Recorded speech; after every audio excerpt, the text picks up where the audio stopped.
All right, you guys. Well, I think on this one he's trying to just show you how sometimes it just depends. Sometimes we want, like here we have Fahrenheit, you know, Fahrenheit equals, let me show you, 1.8 C, all right, plus 32.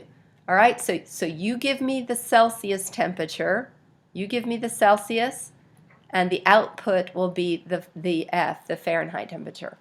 So in other words, if we were going to plot this, on the x-axis would be Celsius because this is the independent variable. That's what I measure. I find it somehow. And then once I know that, I use the formula to find the Fahrenheit temperature, right? But see, it's just arbitrary. I could completely switch this around. I could say F minus 32 equals 1.8 C. Sorry, let me turn the ringing off. Sorry, I don't want to start this again if I can help it. Okay, there we go. Just turn it off. So at any rate, this is going to be, just because I'm almost out of time today, I got to get going. F minus 32 over 1.8 equals C.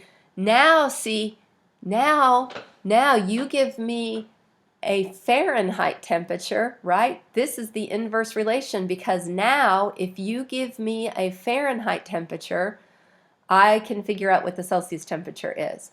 So now if you write the formula like this, okay, Fahrenheit is the independent variable. It has to be measured.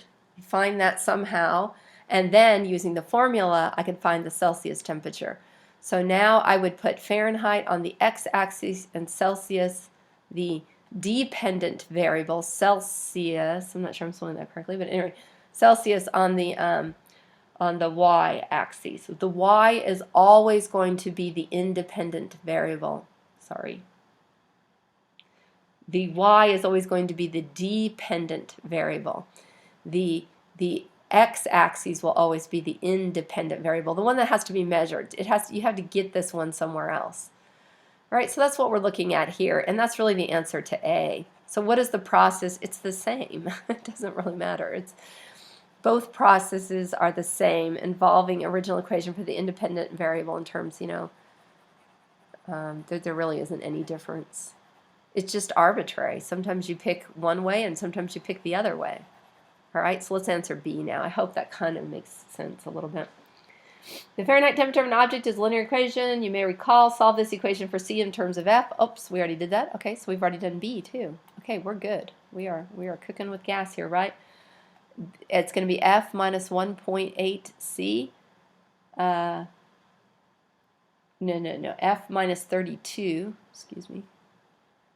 F minus 32 over 1.8 equals C. Okay, we already did that.